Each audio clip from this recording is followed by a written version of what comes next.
Değerli gönül dostlarım, Sazancı İsmail Yüksel kanalına hepiniz hoş geldiniz. Bugün ekranda görmüş olduğunuz malzemelerimizi bir tanıyalım. Akabinde sizlere sazan avında kullanmış olduğum kasnaklı, yaylı ve boncuklu olarak hazırlamış olduğumuz dip oltası hakkında bilgi vereceğim. Ve nasıl yapıldığı ile ilgili de sizlerle burada görsel bir şekilde paylaşacağım. Gördüğünüz gibi elimizde arkadaşlar yanak değeri geniş bir kasnağımız var. Şuraya ellerimizi koyduğumuz zaman arkadaşlar bakın tutamaç şeklinde nasıl arzu ederseniz hem normal hem de geniş tutamaç şeklinde şu şekilde de tutabileceğiniz bir arkadaşlar el kabza bölümü var. Bunu gayet sağlam bir malzemeden yapmışlar. Çünkü gerçekten bayağı kalın, hemen hemen 2-3 milime eşdeğer bir malzeme. Şu görmüş olduğunuz arkadaşlarım siyah bant kısmını da bakın kancalarınızı ne yapabiliyorsunuz? Getirip buralara saplayabiliyorsunuz. Kancalarınız böyle kalabiliyor. Gayet güzel, gayet kullanışlı bir malzeme. Şimdi sizlerle beraber böyle bir dip oltasını nasıl yapacağımızı bir görelim. Değerli arkadaşlarım, elimizde bir adet yay, gördüğünüz gibi bir adet yay mevcut.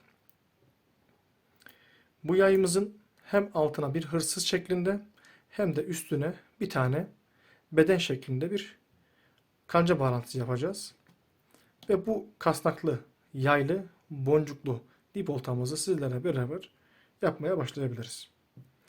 Öncelikle kancalarımızı bağlayalım. Daha önce yapmış olduğum kanca videomu arkadaşlar bu videomuzun etiket kısmında görebilirsiniz. Kancamızın birçok bağlama yöntemi var. En basitlerinden bir tanesiyle başlayalım.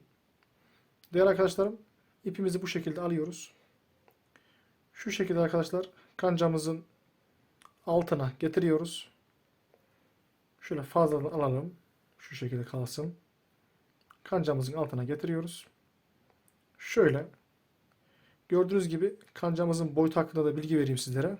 Kancamız 4 numara arkadaşlar. İster halkalı ister halkasız tercih size kalmış. Keskinliği arkadaşlar ve damak kısmı, içerideki damak kısmı sazan avında çok önemlidir. Buna dikkat etmeniz gerekir.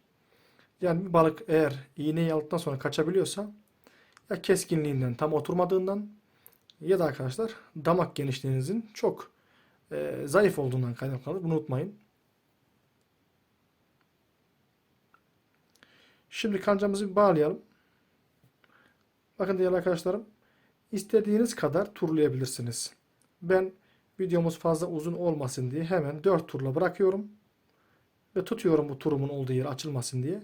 Şu arkadaki halkadan bunu geçiriyorum. Ve çekip geriyorum.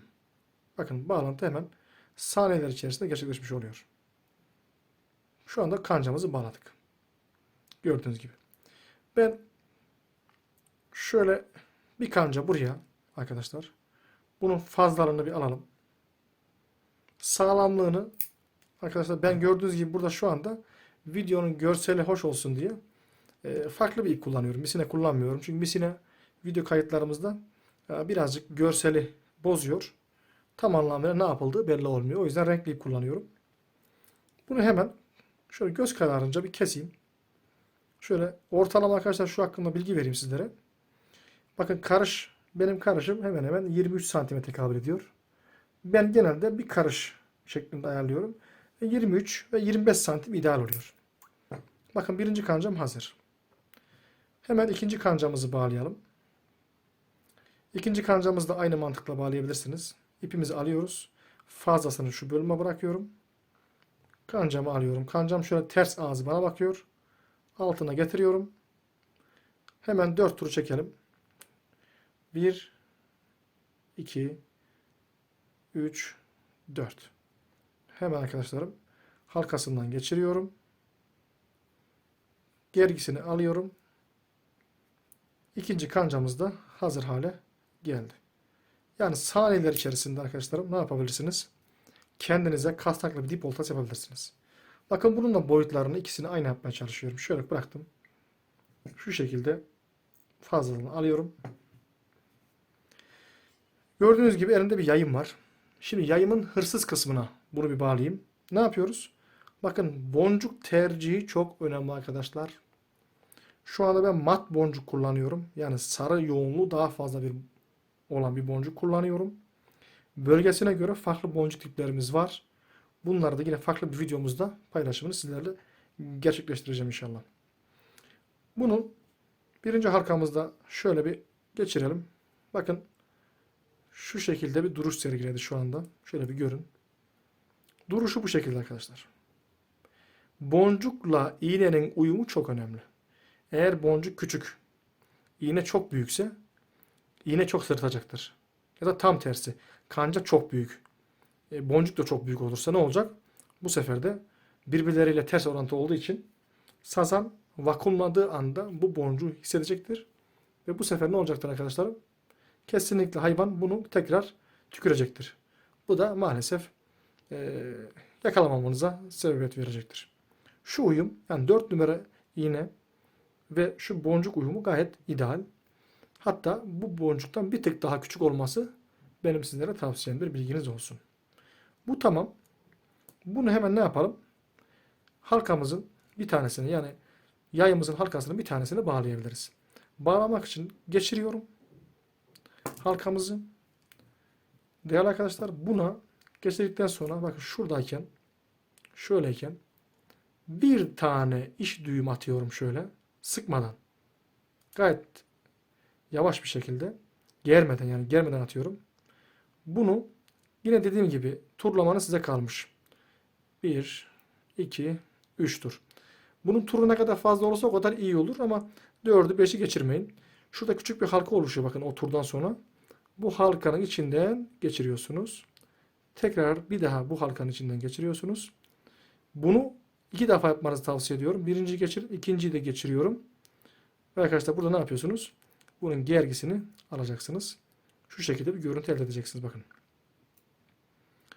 Gördüğünüz gibi şu anda bunu ipin kopması lazım arkadaşlar. İp kopmadığı sürece bu beden sizlere hiçbir zaman zarar vermeyecektir ve sizi asla yarı yolda bırakmayacaktır. Yayımız gördüğünüz gibi şu anda hırsıza hazır. Bakın aradaki mesafe şöyle bir karış boyutlarında. Fazla uzun da olmaz. Çok kısa da olması tavsiye edilmez. Bilginiz olsun. Şimdi bir tane de ne yapacağız? Ana bedene. Bakın burada bizim kasnağımızın misinası var zaten. Bu kasnak misinasının şöyle yaya bağladığımızı varsayalım şu şekilde. Bunun 1,5 karış önüne. Yani göz kararınca ölçüyorum şu an. 1,5 karış önüne şuraya getirdim.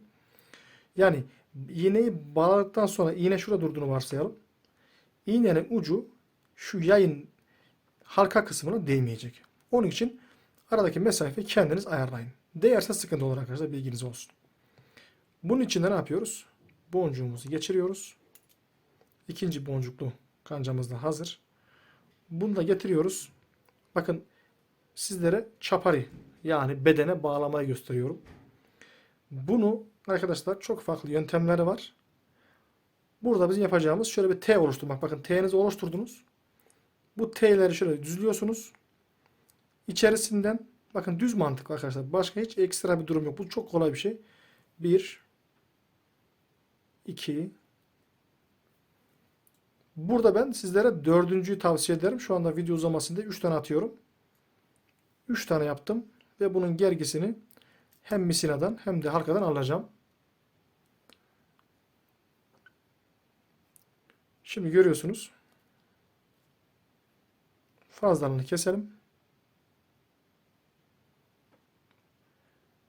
Aldım fazlalıklarını.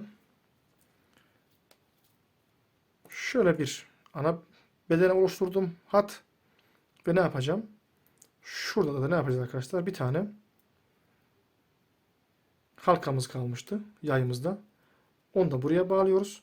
Aradaki ölçüm yapabiliriz. Ne kadar bir fark var bir görün. Bakın şu şekilde bağlayacağım.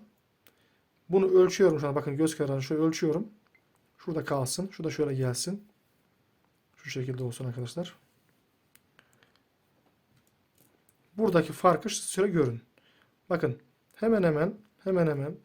Biraz da çekiyorum şöyle. Evet. Gördüğünüz gibi hemen hemen 3-4 parmak bir pay kaldı. Boncukla yayın ikinci halkası arasında. Bunu da bağlantısını gerçekleştirelim.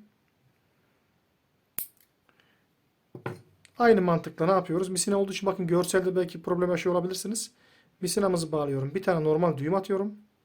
Germeden bu düğümün içerisine bu sefer 1, 2, 3 atıyorum ve şurada görmüş olduğunuz halkanın içerisinden geçiriyorum. Bunu da şu halkanın içerisinden 1, 2 defa geçiriyorum ve gergilerini alıyorum. Bağlantımızı oluşturuyorum. Evet. Fazlalıklarımızı alıyoruz. Şimdi değerli dostlarım, gördüğünüz gibi kasnaklı ve yaylı, aynı zamanda çift hattan oluşan, bakın şöyle göstereceğim. Şöyle gösteriyorum sizlere. Gördüğünüz gibi sistem bu kadar basit. Sazan avı yapan değerli kardeşlerim için söylüyorum. Herkesin bildiği, uyguladığı, kendine göre bir tarzı var. Bunu eğer arazide, yani gitmiş olduğunuz avlak bölgesinde dipte çok otluk, çalılık bölgesi mevcutsa ne yapıyoruz? Tek iğne kullanmak her zaman karlıdır. Ama dipte takılma makılma yoksa her zaman yayın altına bir hırsız, yayın üstüne de bir tane ne yapabilirsiniz? Böyle bir çapar atabilirsiniz arkadaşlar. Buraya da ne yapacağız? Karmış olduğumuz hamurumuzu basacağız. Hamurumuz için de sizlere daha önce video paylaşımında bulundum. Değerli dostlarım, yine söylüyorum. O hamurumuzu deneyin. Bizlere dönüşler yapın. İnşallah hepinizi bu sazan konusunda her türlü konuda bilgilendirip bu sazan sevdasını sizlere de aşılamayı inşallah göreceğim. İnşallah bana nasip olsun. Şu anda arkadaşlar videomuzu sonlandırmadan önce inşallah kardeşlerim sizlere büyük bir aile olma yolunda yavaş yavaş emin adımlarla ilerlemeye çalışıyorum. Değer verip arkadaşlar takdiri buyurursanız kanalımıza abone olun. İnşallah paylaşımlarımızı takip edin. Bakın görmüş olduğunuz gibi çok güzel bir hobiyle uğraşıyoruz. İnşallah herkesi doğayla buluşturmaya çalışıyoruz. Kendinize inşallah iyi bakın. Görüşmek üzere. Sağlıcakla kalın.